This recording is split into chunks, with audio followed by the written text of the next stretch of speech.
Olá, pessoal! Hoje vamos falar de um assunto sério que está na cabeça de milhões de brasileiros: a crise de confiança no Supremo Tribunal Federal, o STF. Sabe aquele tribunal que deveria ser o guardião da Constituição? Pois é. Segundo uma pesquisa do Poder 360, em 2024, apenas 12% dos brasileiros ainda confiam nele. Isso mesmo, só 12%. É um número que escancara o quanto a população está de saco cheio com as decisões e atitudes dos ministros. Esse é um assunto espinhoso, pois corre-se o risco de prisão apenas por criticar o Supremo ou qualquer de seus membros. Mas é necessário que seja tratado, pois eles mesmos precisam sair da bolha em que estão e se conscientizar de que nada mais do que dizem transmite qualquer fagulha de credibilidade. Mas por que chegamos a esse ponto? Como em todos os nossos vídeos, vamos mergulhar fundo nessa história e entender de forma simples e direta o que está acontecendo. Quando quase 9 em cada 10 brasileiros não confiam na mais alta corte do país, algo está muito errado. E não é só impressão do povo nas ruas. Até a imprensa internacional, como a revista The Economist, já bateu pesado no STF. Em abril de 2025, eles publicaram um artigo chamado "O Juiz que Quer Mandar na Internet", apontando como o Supremo, especialmente o ministro Alexandre de Moraes, está abusando do poder. E não para por aí outra matéria. O Supremo Tribunal do Brasil está em julgamento. Diz que a confiança no Supremo despencou de 31% em 2022 para os tais 12% em 2023. Só esses números já dizem tudo. Em 22, a credibilidade já era baixa, pois essa atuação espúria vem desde, no mínimo, de 2019. Se em um ano caiu 19 pontos percentuais, hoje sua credibilidade corre perigo de já ter zerado. Até quem não acompanha a política de perto sente que o Supremo não representa mais a justiça, mas sim interesses políticos. E isso tem nome: politização do judiciário. Por que o povo está tão descrente? É simples. Os ministros estão tomando decisões que parecem mais de políticos do que de juízes. Eles legislam, interferem em outros poderes e, em alguns casos, agem como se estivessem acima da lei.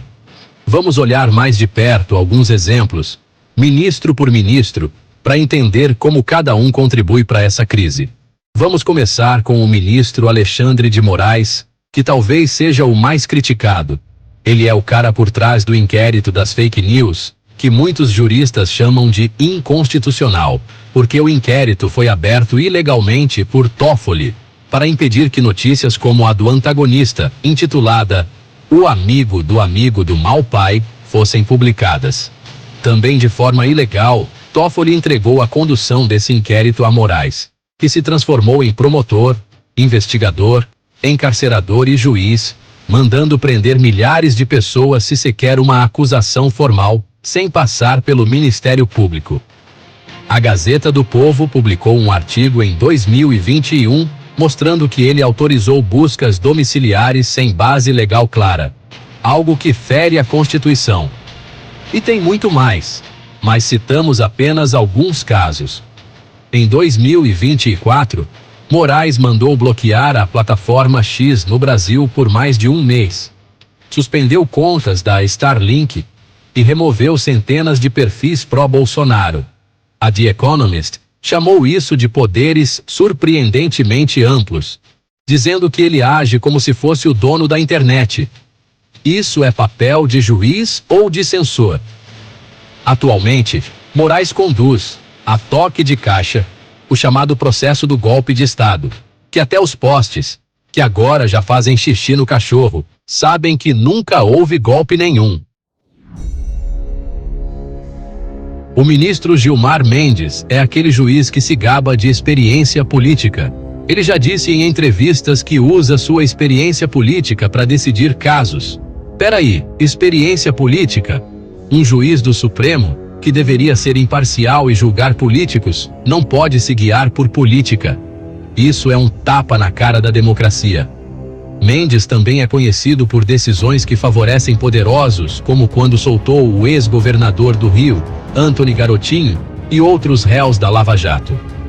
A Folha de São Paulo já apontou em 2021 que atitudes como essas do Supremo alimentam a desconfiança e até fortalecem movimentos extremistas. O atual presidente do Supremo, Luiz Roberto Barroso, confessou com todas as letras: o STF deixou de ser técnico e virou político. Isso saiu no G1 em abril de 2025, quando ele tentou rebater críticas da The Economist. Ele defendeu o STF, mas não negou que o tribunal está metido em questões políticas, como os julgamentos do 8 de janeiro. O problema é que, ao agir como político, o STF perde a confiança de quem espera justiça, não palanque. Os novatos Flávio Dino e Cristiano Zanin também não escapam. Dino, ex-ministro da Justiça do Lula, e Zanin, ex-advogado do presidente, foram indicados para o STF em 2023. A BBC News Brasil destacou que a presença deles em julgamentos, como o do Bolsonaro, levanta dúvidas sobre imparcialidade. Como confiar em juízes tão ligados ao governo? É como colocar o advogado do réu para decidir o caso. Não dá para falar de todos os 11 ministros aqui, mas o padrão se repete. Mas Dias Toffoli, por exemplo, já foi criticado por decisões que protegem aliados políticos, como quando suspendeu investigações da Lava Jato em 2019 e cancelou condenações, multas e delações de réus confessos. Carmen Lúcia confessou publicamente, em votação de uma matéria, que daria um voto absolutamente contra o texto constitucional. Disse ela: isso é inconstitucional, é censura, mas nesse caso excepcional, voto a favor. Caso excepcional. Tribunal de exceção? O STF, como um todo, age como se fosse um superpoder, acima do Congresso e do Planalto, e isso está destruindo sua credibilidade. Então, o que isso tudo significa para o Brasil? Quando o STF perde a confiança do povo, a segurança jurídica vai para o espaço e a democracia se extingue. A The Economist alertou que o STF está correndo o risco de virar um instrumento iliberal, tipo um tribunal que serve a interesses políticos, não a Constituição. E o pior, bem mais da metade dos brasileiros já afirmam que ele realmente só serve para interesses políticos e financeiros de quem ele protege. Diante disso, o deputado Nicolas Ferreira trouxe uma proposta radical, mas que está ganhando eco: dissolver o atual STF e indicar novos ministros, mais preparados e comprometidos com as reais atribuições do cargo. Ele disse isso em discursos e posts no X, argumentando que o STF, como está, não representa o povo, mas sim uma elite desconectada. Nicolas acredita que só uma mudança drástica pode devolver a confiança na justiça e salvar nossa democracia.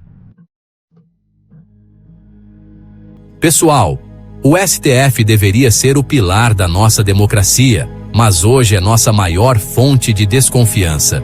Com decisões abusivas e ministros que agem como políticos, fica claro que eles vivem numa redoma, alheios à realidade do povo.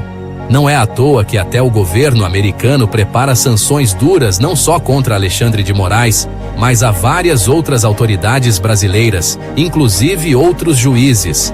A atuação do STF já está contaminando outros países, aqui na América do Sul, e até mesmo os Estados Unidos. A proposta do Nicolas Ferreira pode parecer ousada, mas reflete o desespero de quem quer justiça de verdade. E você? O que acha disso tudo?